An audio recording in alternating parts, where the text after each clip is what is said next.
what we're going to go through today is an injection attack. It's actually command injection. So you're basically injecting a command through a form in the web app, and that web application is taking that command and it is executing it on the underlying operating system, which, is an interesting concept, right? Especially if you've never done this.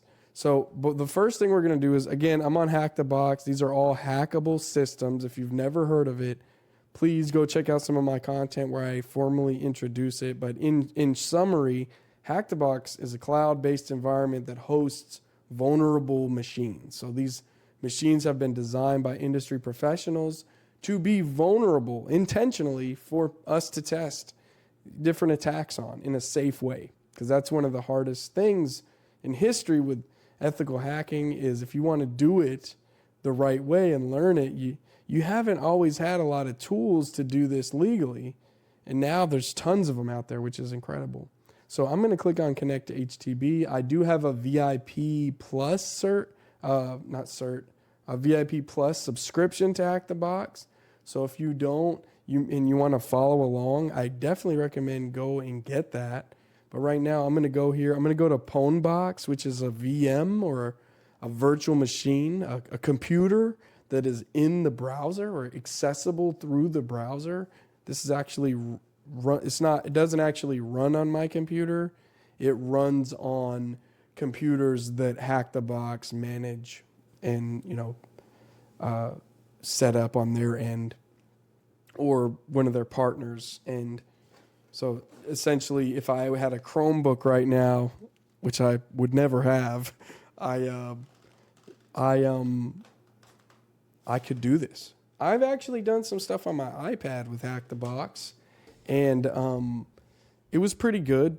The copy and paste functionality wasn't the greatest. I wouldn't choose to do that regularly, but it'll work. It works. It's just not as good as being on a desktop or a laptop. So it's loading it. Sometimes I've noticed this UI element you got to refresh the actual page to see the true status of the booting VM. See, it's already up, but I had to refresh. So sometimes I sat there once and I was like, okay, is it up? And I just refreshed and it was up. So boom, here we are. We're in Pwnbox. And what I'm going to do now, which if you are following along with me, I would recommend at some point, if you don't already, have at least one other monitor so you can grab your details regarding your the box, the target IP address, and all that on one monitor, and have your Pwnbox, which is what you're actually hacking from, on this monitor, your main monitor. I do it because I'm streaming. So you all can see me streaming now. I could show both monitors, but there's not much to see on this one. If I was doing notes and types like a write-up, I would show you the write-up in the screen as well. But for now, I just want to kind of show you how I walk through this. So I'm clicking on this first box in the OWASP Top 10 track, like you can see it here, Looking Glass. Clicking on it, just want to show you. I'm going to start that instance. It's going to spawn the target. So technically I should have two systems I had to start. Pwnbox and the target. So both are started. That came up really fast, and it seems to have a public IP, which to me means it's a container, probably like a Docker container. And then since it's up, the IP, I click on that, it copies it. If this is web, clearly we're talking web browser work. So I'm going to go in here and paste, enter, and it's pulling a site up. Here's Looking Glass. So what are we seeing with Looking Glass? This is the Looking Glass provides you with information relative to backbone routing and network efficiency, providing you with the same transparency that customers on our network receive directly. Traceroute allows a user to allow a packet through the network to a specific destination. It shows the domain, IP address, and round-trip packet times as it traces the routes to the destination. Ping can be used to show whether or not a device with a valid internet connection or internet address or domain and can return packets. Okay, so ping, we know it. Ping is, a test message is perfectly legit command. Yes, somebody in the chat said something. Preach, Truzetto.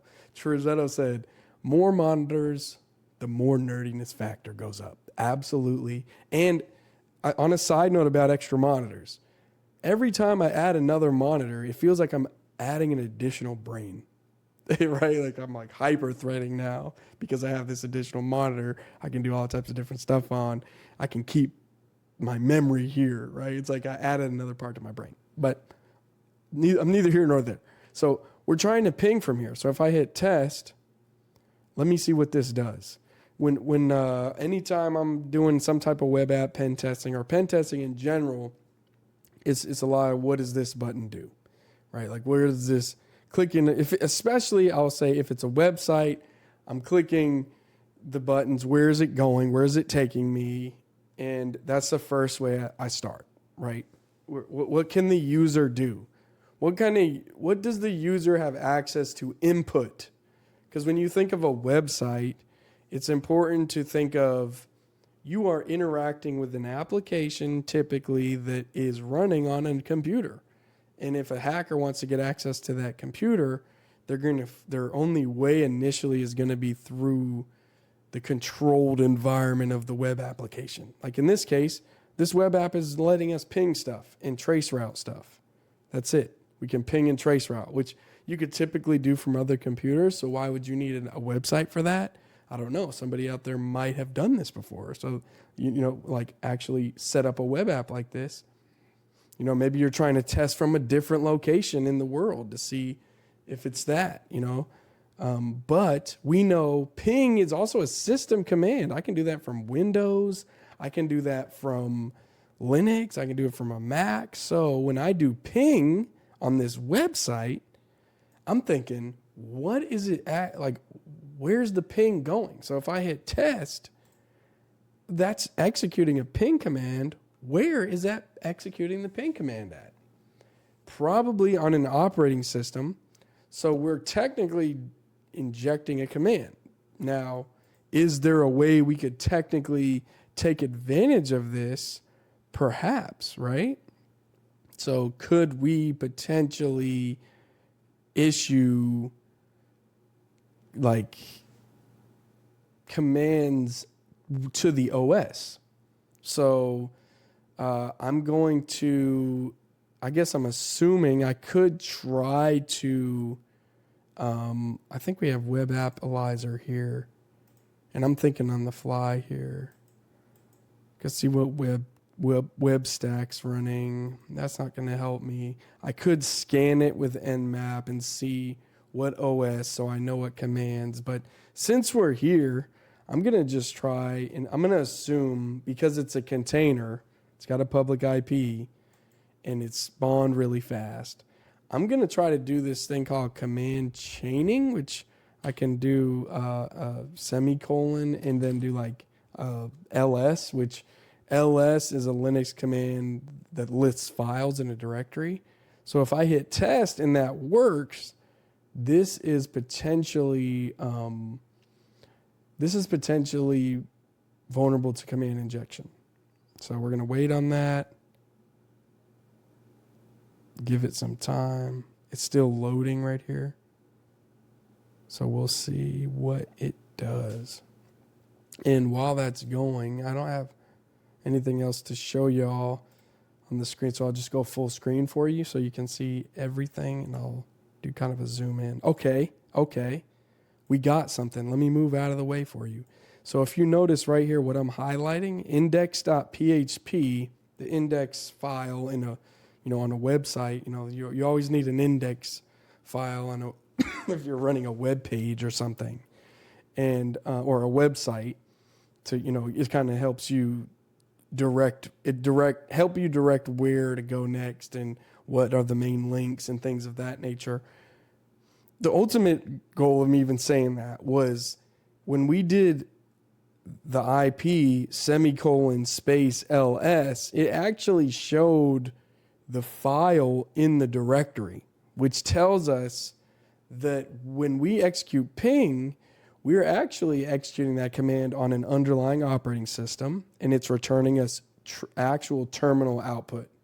So with us command chaining, doing ls, it's giving us access, right? So perhaps we can do something like ls and see if it lets us show the root of the operating system. I'm assuming because ls worked, we are on a Linux system. Usually, I think ls might work in PowerShell. So if this was issuing a command directly to a Windows system through PowerShell, then the ls theory would be wrong. But okay, it's not going to hurt me to do ls // in this case. If it says doesn't work, I'll just try something with Windows.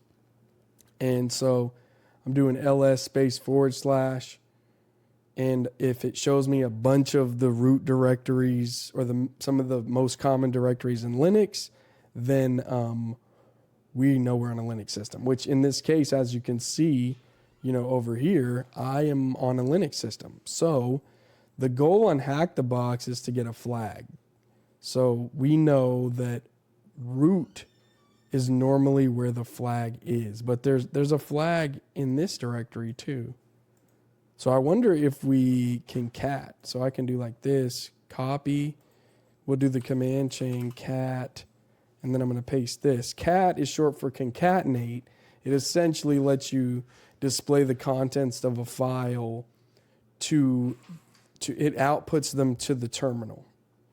So I'm going to hit test, and it's going to see, and let's see if we can get the actual contents of the flag. Give it some time, and I'm waiting on this to finish loading and then to see the output change. So that did not work. So what should we try next? That's the question. Let me know in the chat. Let me know online. Maybe that was a directory. So that's the first thing that comes into my mind when I tried to cat that. Maybe I was trying to cat a directory, in which case the directory contains files. So what are you thinking, Bob? So I'd do like ls maybe, and then I think I still have that in RAM. So I'll do, test. Anytime you copy something, like right click copy or control C, it's in RAM, or it's in memory, or the OS typically calls it the clipboard. So that's why I asked that. Okay, so that was a directory. So maybe we could, wait, it didn't show us anything else in there. Did it? We tried to ls, right? Is that different? Check. Yeah, so there's nothing in there.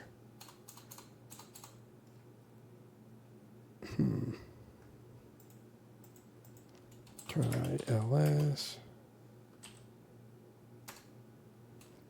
I'm going to look at that again. As you can see, sometimes it ain't perfect. You're not going to be perfect. You're going to make mistakes. Even though I'm doing this stream right now and I make videos, that doesn't mean I don't make mistakes. So flag, I'm pretty sure it's in here. Maybe we can check in home. Let's check in home. ls home. Or ls home. Let's see what's in there. Sometimes I put the flags in there, but I'm figuring since there should be a flag in there. So you either find those in someone's home directory. So there's nothing in home. So let's see.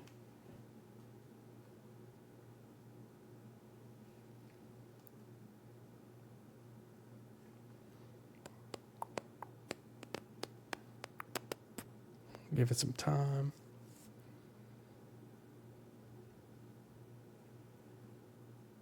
So nothing was in home. Can we do root? Let's try root.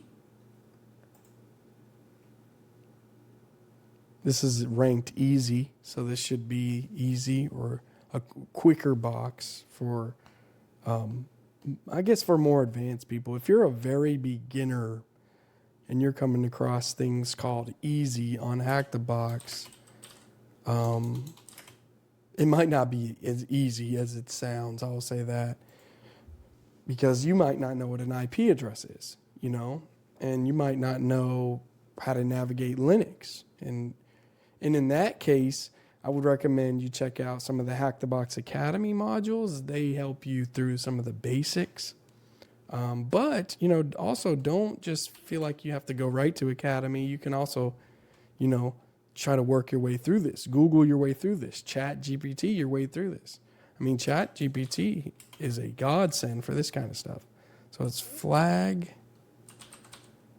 _DS2LA. I might as well copy and paste that just in case that's something other than an L.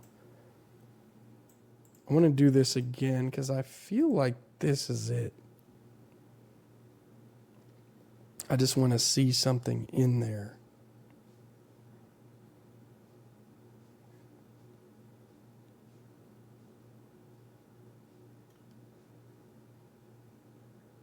Okay. What if we did it like this? Cat flag DS.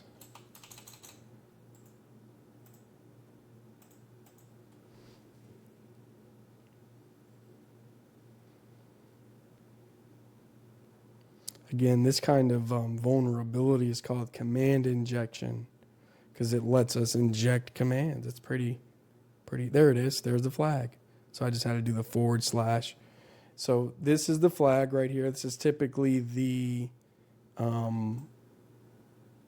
format of a flag is on Hack the Box Labs is like HTB, and then in the brackets you have some type of words or just random. It's not always a phrase like this. Like this is, I finally looked through the rec. What is that? RC3. So you finally, sometimes they send you messages that way. Sometimes, it's just random. So anytime you see a flag, usually it's HTB encapsulated in some kind of brackets. So this, you would copy this, and I'll show you. Let me come out of full screen and show you kind of how you submit this. So then you would go here, submit flag, and I believe there's only one. You go paste, and we can rank this. And this is what I really think is cool about Hack the Box Labs is they have what the box or the challenge creator rates the box, right? They say I think this is easy. I made this with easy in mind. But then you might have community members who do the challenge and they say, that was hard. Like that was too hard or maximum. And then what happens over time is you see it like averages it out. Like what's everybody saying about this box? Is it in alignment? And it kind of gives you insight. So it lets the creator keep their challenge difficulty listed, but then it also, gives the people a voice in the matter and say in the matter. So I hit submit flag there, and boom, we got. I love that sound. And we got Looking Glass.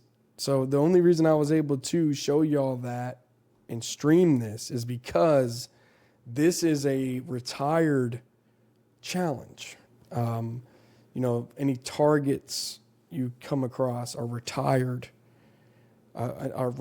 targets. You can access walkthroughs, and you can also stream them. Like this is in their documentation. If you go to Hack the Box's website and you Google, can I stream Hack the Box? They have guidelines on, they actually encourage it.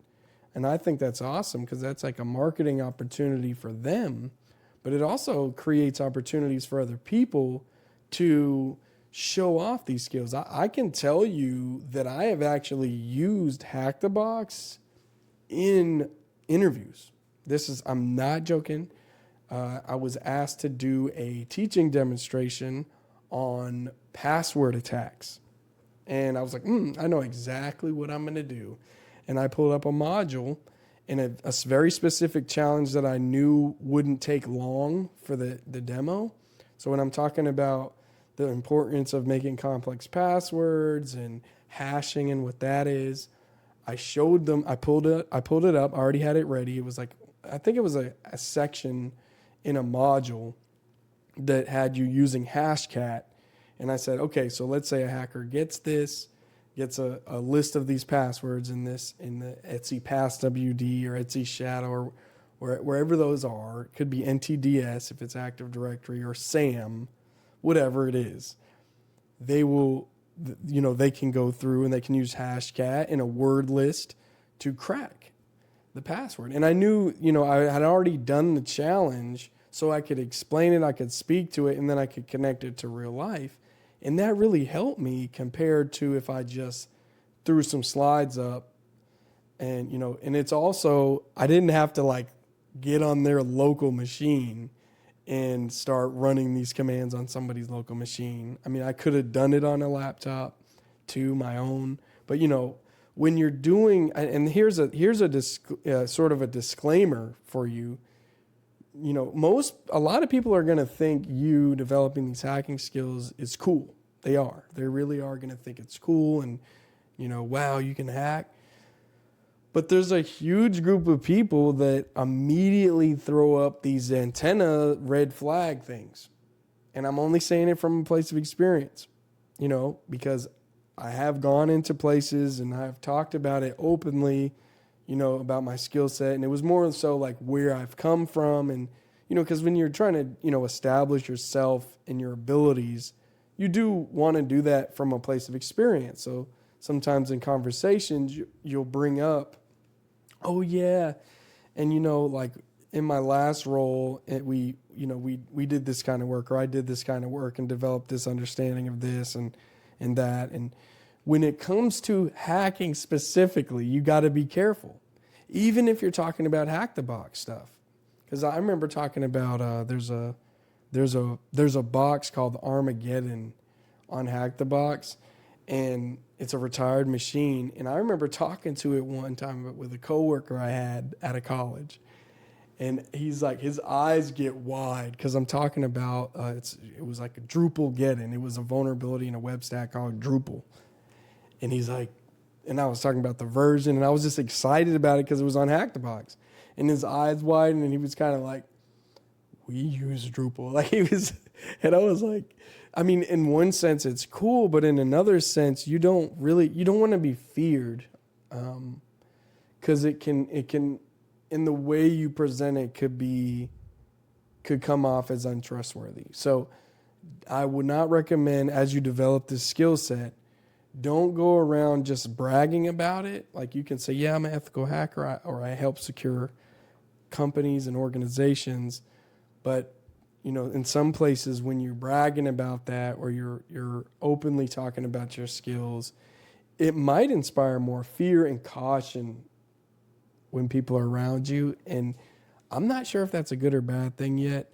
I think in some cases it's bad. In others it's good, because if it's putting people on their toes from a security perspective, you're helping to make people better. But if it's resulting in them thinking that they can't trust you because you have a certain skill set, that's not good. Even though that might feed your ego, it won't lend well to your credibility and your trustworthiness, in which case in the working world, being trustworthy is even more important than having a super strong skill set. So that was Looking Glass. I hope you liked that. I hope you follow along. Go check it out right now if you haven't. And hey, keep